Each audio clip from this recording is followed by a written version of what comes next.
Welcome to the Mutually Amazing Podcast. I'm your host, Mike Domitrz with the Center for Respect.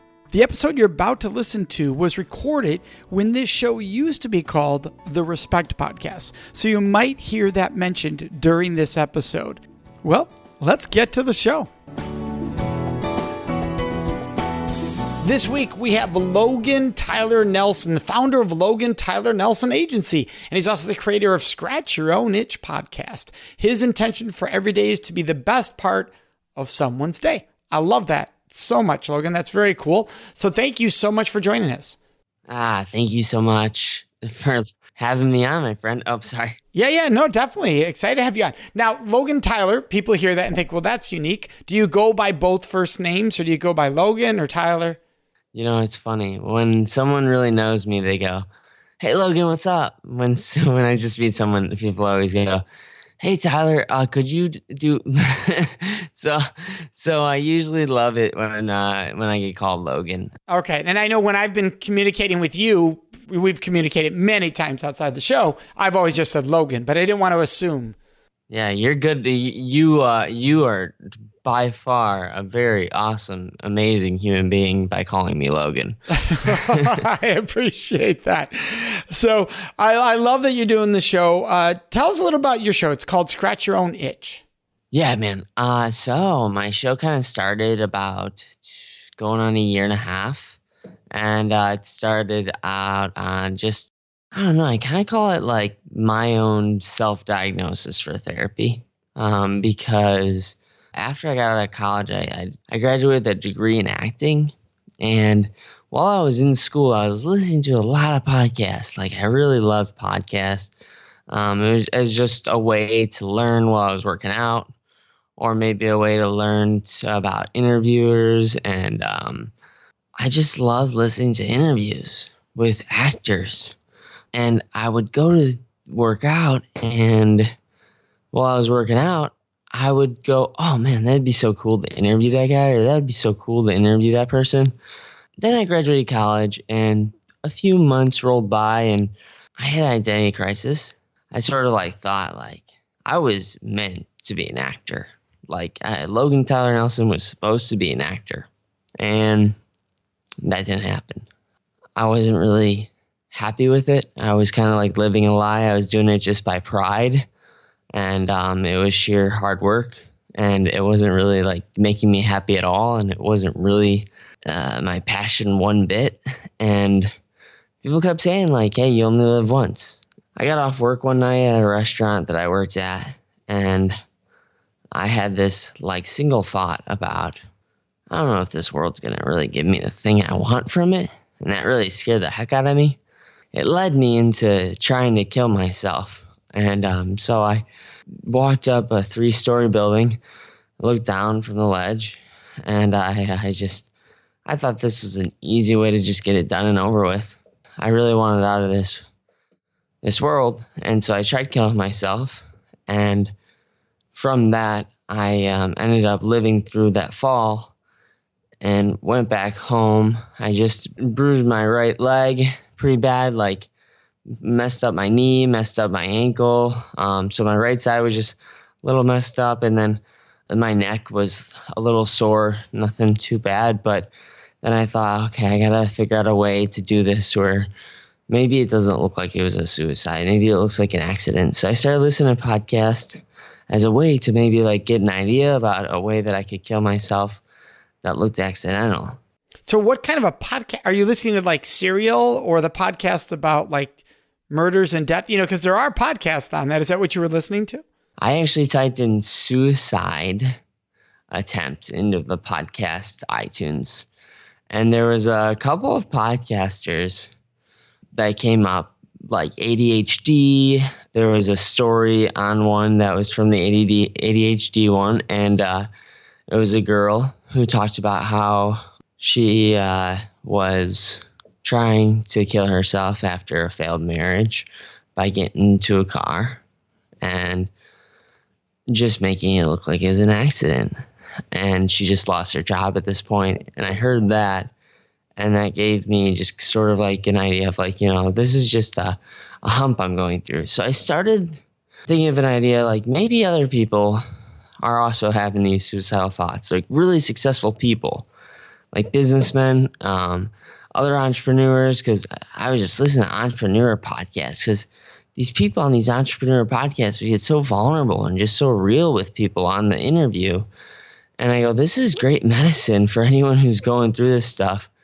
I don't want to go back to therapy because I don't have a job. I also don't want to go back to therapy because I'm really scared of what they'll do to me or say to me because I just try to commit suicide. So I started interviewing people, and I wanted to talk about the harder things that we think about a lot, but we don't really talk about. So I interviewed people that I just had one single little thing that would make them eligible for the show. They had to just have a story about it. Either some sort of eating binge that they had to fight through, some sort of depression, some sort of suicidal thought, some sort of... I even had people that had bipolar on that were going through manic depression. I mean, you name it, the scary stuff that we just don't really like to talk about in society because we don't fully understand it. I want to pause, if that's all right, just to take a breath, because it's so powerful what you're sharing. At what was the point that switched you from trying to find a way to end it, because you were listening to podcasts to do that, to helping by getting this podcast together? What was did something happen? Did a moment trigger that said, I'm going to switch from listening to create a space where people can discuss this? Because I get that you shared how you went from there, the fact that you went from learning how to, I wonder if there's other people thinking what I'm thinking. I'm going to create a podcast for that. But where did the healthy shift come that left you from wanting to take your life? The healthy shift came from also just the extreme curiosity of just what people do with their days. The extreme curiosity of how people handle certain relationships within business. That did definitely save me. And also the pure attachment to like, hey, I got to make a good podcast with these people. I gotta cultivate a relationship, even though I'm not in front of them. They live, remotely in California, or they live somewhere else, and I'm in Springfield, Illinois. I have to find a way to do what I can, give as much as I can by sending them, little messages of appreciation, by sending them little gifts through Amazon every now and then, by just being a nice person. If I saw something on Facebook that they were recently excited about, I would make sure that I wrote them a letter. And so just doing that, like the ability of just, it's not about you, that quote, and really living by that really did shift a lot of things for me. I hope that answered your question. No, it does. And for those listening, please know this, because Logan and I have only met virtually through Facebook and other things, but you do that. You send me messages when you love an episode. I get a message about how much you love the episode. And as a host how rare that is. And so it means a lot. Like a lot of people listening think, oh, you have the podcast, you hear from listeners all the time. Actually, it's pretty rare when you talk to podcast people that you actively get to hear from listeners. So it means the world when you do, and you're very proactive about it. When you listen to something you like, you really let me know. And I really appreciate that. So thank you for being that person in people's lives. Oh, thank you, man. Thank you. I think that's a number one habit that anyone can do. For anybody that's out there creating something, they're not doing it for the recognition, but it is a heck of a huge, awesome virtual hug that you can receive from somebody when they do and it only takes 5 minutes. When they just take 5 minutes to just say, hey, I listened to this, really thought, XYZ was cool about this episode, or hey, I saw that you made this post on Facebook. I really thought that this was cool, because when you message too with somebody and you really digest what they're trying to put out there in the world, that's the best gift that you can possibly get. It's like, that's part of the 5 love languages, and we could go into that. But that's a great book by Don Luis Miguel, I think his last name is. And just talking about how humans can love each other, And your show is respect. It's the same thing. It kind of ties into one another. To truly respect yourself. I mean, let's go into it, man. I'd love to talk about that. To truly love yourself or love somebody else is all about respect, right? Yes, you have to be able to respect yourself to love yourself. That's a contradiction when people say, oh, I love myself, but I lack respect for myself. Well, then what do you think love is? Like, love requires like an unfiltered respect, right? Just a full respect of everything about you. You respect the beauty, the negative and the positive of you. You respect that that's part of who you are as a human being. It all comes part of the package. So what did you recently, I'm just curious, like, what did you recently like discovered about the transformation of respect since you started the show to where it is now? Well, that's a great question, Logan. You know what? Since starting the show, I always find it interesting how people perceive respect, the different definitions they have, and yet the consistency in what keeps showing up. And the consistency is that everybody seems to agree that to some level, it's honoring someone for who they are. Like, to truly respect you is to value you. Value, not try to change you, but value you. When I'm changing you, you're not good enough for me. And how can I feel respected at that? Now, if you're trying to support me, that's different than trying to change me. And so I think it's just the concept of truly feeling valued in yourself. So self-respect would mean valuing yourself, truly valuing yourself. Respect in others means I value you. And I love the whole package, not just parts. I don't just say, well, I only like that part of Mike. Well, then you don't like Mike because Mike's the whole package. So I think that's been the big transformation or the big learning point for me. So when you say value too, I think there's a distance between mentally valuing something and physically valuing something. Like physical value to me is like something that is involuntary. Like you have no control over that thing. An example would be like physically, I am valuing my health because why? I have to. Like if I don't work out for a day, I just feel bad. You know, it's weird when I work out, even though there's a little bit of work, I get a reward from it by feeling great. And then there's a mental value that's really, I think the real work where that comes in is being able to believe in something that's yet not there. And that's really hard for a lot of people to swallow. So for example, like maybe a mental value could be like, I really want to have this thing on my gravestone. You know, I really want to be able to have the ability to be the best part of someone's day. So what does that really mean? Oh, that means that I have to take at least 2 or 3 hours of my day and be super selfless. Even though inside my head I have all these other things I got to do for myself. And that's, I think, a hard thing for a lot of people to swallow as far as values goes, because like life is tough. There's so many things that you just have to do because you're in certain situations. I don't know everyone's life that's listening to this, but I know for me personally, like it's hard to take care of yourself. It really is. And then if you're trying to take care of anyone else, that's even harder. But if that's one of your values, as far as respect goes, then you have to be able to put yourself kind of in the second row in order to put others in the front row. And actually taking data, I think. That's why I write a lot. I write a ton. Just like little notes. Like I just write at the end of the day, like how much time I spent with other people and what I did with them. Or I take data of, you know, at least sending 5 messages to people about something that they're doing that I think is really cool. Well, I want to pause there because I think you bring up something really important. And it's a discussion on valuing ourselves, which is I don't have to be in the second row. We can all be in the front row together. And that the danger for some people, I'm not saying in your case, but for some people, when they hear the language, hey, I'm going to put myself in the second row so they can be in the front row, it's actually really cool when we can all be in the front row. So I'm going to sit in the front row, but I'm bringing you to the front row with me. The danger that some people will hear sometimes is they'll hear, oh, I need to put myself in the second row so they can be in the front row. And they make other people more important than their value versus equal to their value.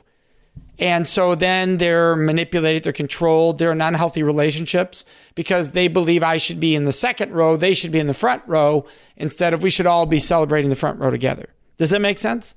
It does. And I guess that's almost going into a little argument that I think that I kind of want to get into is, do you believe that there should be so many trophies out there that, even, we have kids now getting trophies just for trying. And there's also a belief out there that the word best can actually have multiples. Like, I don't know if I believe in that so much. I do believe that it's okay to be in second row, actually. It's okay to be behind the scenes. Oh yeah, and we're not disagreeing there. There's no way we're always going to be winning everything in life. What I'm referring to is if I'm going to choose that whether I can sit in the front row or the second row, or whether you're going to sit in the second or the front row, I want both of us in the front row. That doesn't mean we're winning over someone else. That means that we're both of equal value, that I don't put myself second to you, that we can both be on this journey in the same position, because it's not about winning. Life's not about beating you. Life's being on the journey with you. And so for us to be on the journey together, walking together in the front, doesn't mean someone loses. Doesn't mean somebody wins. I don't win over you. We're having this experience and this journey together. I got you, my friend. That makes sense. I actually know for a fact that, I think the loneliness is not hard because, you're alone, but it's really hard because when you do have success and you don't have someone to share it with, oh man, that's like, it's the worst. Like, I'm like, have you ever had that where you had the success, maybe you're growing up, you worked really hard on something and you wanted it, like maybe it was a good grade on a test, or maybe you won a game or something like that. And then all of a sudden you realize when you looked around left and you looked around to your right, there was no one to really share that success with.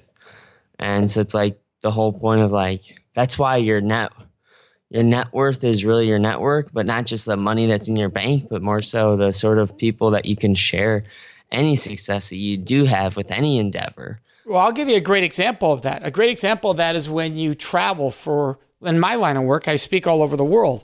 And so people go, wow, you get to travel the world. That must be amazing. And I said, well, I love what I get to do. So the travel's like the car ride to work. I love getting to share my message all over the world. What they're referring to is, all the things you get to see and experience traveling the world, which can be unbelievably amazing and depressingly lonely. And that's what people don't get. So if I'm speaking in South Korea and I'm speaking Monday through Friday, and I'm going to speak again on Monday, and I have the weekend to explore South Korea, it's weird when you're having, I've been literally on a mountaintop, on an edge of a cliff sitting up there, and you're like, I want Karen here with me, my wife, or I want my kids here with me. I want to share this with someone. It's a very different feeling to be there alone. Now, that doesn't mean you can't take wonder from that moment. And I think that's something that you learn. I used to think, it's not the same if they're not here. That's a true statement. It's not the same. So take it for what it is in my moment, in what this is for me.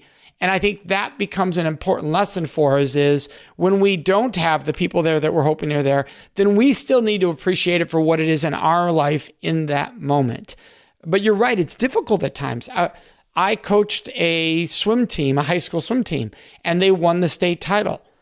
And no one from my family was able to attend. Now, at the time, my wife was pregnant, so there was a legitimate reason she could not be in literally was due. And we were too far away from our hometown for her to be able to travel. The doctor said, nope, can't happen. And due to some other circumstances where my other family members were that same weekend, they had to be at. So it's not against anyone.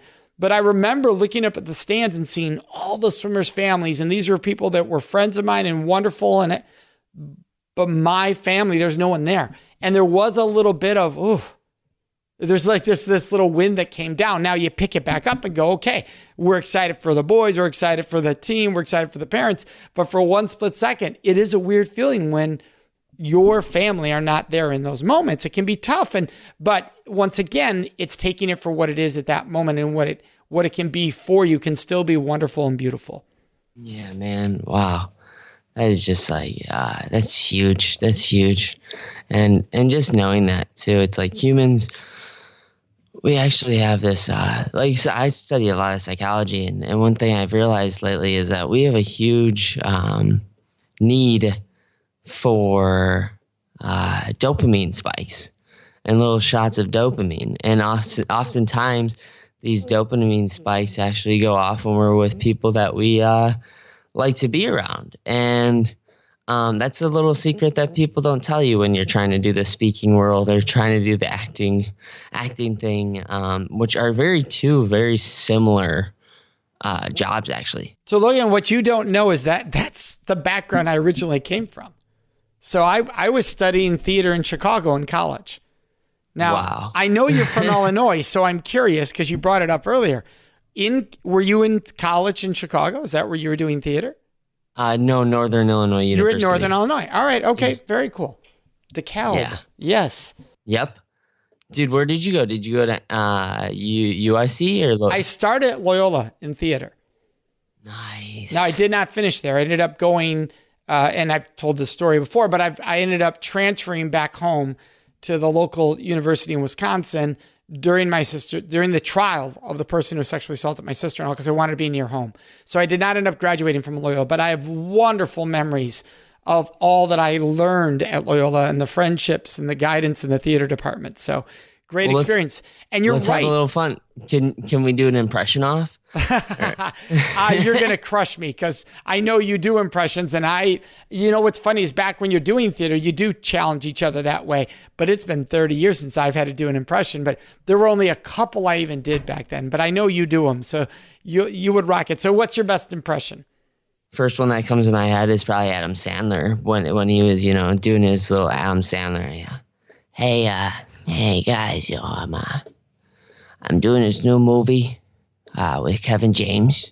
Kevin's something because he has this way of never actually eating carbs. He only eats protein. I don't know. That's one I can do, but I also be the voice of God if you want me to with Morgan Freeman. Let's do a quick one. Let's do like a 10, 15 second voice of God of Morgan Freeman. My name is Morgan Freeman. And when I fart, a star is born. When I pee, a baby gets his legs. So are you still doing theater, or is the podcast taking over? No, I don't do any theater right now, unfortunately. It just doesn't pay enough. Not that I'm like trying too hard at it, because that's obviously something that I could put more effort into. Is by moving to Chicago or moving out to LA. New York's a great hub to make a living in theater. But I just need to take care of myself and my father right now. So I'm not pursuing theater at the moment. And then I work down the street. And this is a cool thing we could talk about is having a business as a side hustle on the side while also working in some sort of full-time job or part-time job. Yeah, let's go there, because in my case, my mission and passion is at a place where this is what I've done full-time for 20 some years. But there is a place where people go through a transition where it's a side work. So for you, your business is a side business while you're working full-time. So how do you find the integration of time? I don't call it balance, because there's no such thing as true balance, because everything's going to have different priorities at different points. So how do you integrate that and manage it all? I think it's really important for someone to go, hey, is there something that I really love to do that's part-time? So like for me, I really love serving tables part-time. So I worked on the street at Cooper's Hawk. It's a full functioning winery. We make all of our own wines there. They make 100% of their food from scratch. So it's a great place for me to just get out of the house and meet people and talk to people and have face-to-face conversations, because a lot of people are doing side hustles where it's mainly just on the internet. And that can get really lonely if you don't have a family to take care of, or if you just have one person to take care of, or maybe you don't, maybe you're just a single guy or a single gal in that case, and you do want to build a business on the side. you gotta really think like what kind of business you can make. And so I thought about, what if I just connected dream guest to podcasts? Like people that like really want like, a Rock Thomas on their show, or maybe they want a another sort of like influencer on their show. I would love to connect and work for that person and connect them to other podcasts so they can make great content together. And so that's what I do on my side when I'm off hours and I'm not working at my restaurant job. I just message people that have podcasts and go, hey, what's like a dream guest that you would love to have on your show? Or who's somebody that you've had on your show that you'd like to, have, more of on your show? And so I build that on the side just for like 1 to 2 hours a day. I don't spend my whole day doing that, but that's something that I do. So and I know that's your agency, so who's the biggest get you've gotten for someone else? Probably Rock Thomas so far. I mean, Rock Thomas is someone that has a Goldcast video who's gone viral on it. He's a multi-millionaire. He's sold over billions of dollars worth of real estate. He's one of those people that is probably not a celebrity that a lot of people hear about just, walking on the street, but he's someone certainly that is very, very successful when it comes to financial talk. So, yeah, he's one of my clients. So, but for sure, I mean, there's other people that I've gotten a hold of that. Oh, yeah. No, I was just curious what the top is. Just a fun little question. Logan, this has been awesome. I want to make sure our listeners know how to get a hold of you. It's LoganTylerNelson.com as a website. Thank you so much for joining us today. Thank you so much. For anyone who listens to this, please hit that subscribe button too for Mike. I know he will appreciate it. And it just also, let's have technology work for you instead of against you. When you hit that subscribe button, you'll get updated on a new episode that rolls out for him. So hit the subscribe and the 5-star, because he's got this crazy amazing show about one of the things that we just don't really know how to do all the time, and that is to respect yourself and respect others. Thank you, Logan. I love that. And that for listeners to know, subscribing it makes a huge difference in getting rankings and people finding us, and it automates everything for you. So you never have to look up the show. It just comes into your podcast app on your phone or wherever you listen to podcasts. It will always be there so you can get the next episode. A lot of times people go, I love that podcast, and then they forget that there's another one next week. Subscribing takes care of that for you and get you that next one automatically. Logan, thank you so much for that and for joining us today. Yeah, my pleasure. Thank you, Mike. Absolutely. And for our listeners, know that what's coming up next is Question of the Week. Before I answer this week's Question of the Week, I'd love to ask you a question. Would you please subscribe to this podcast, the Respect Podcast with Mike Domitrz? By subscribing, you can make a huge impact. Now, you might be wondering, Mike, how does my subscribing to your podcast make a huge impact? Well, here's how. For every person that subscribes, it raises the rankings of the show in the search engines.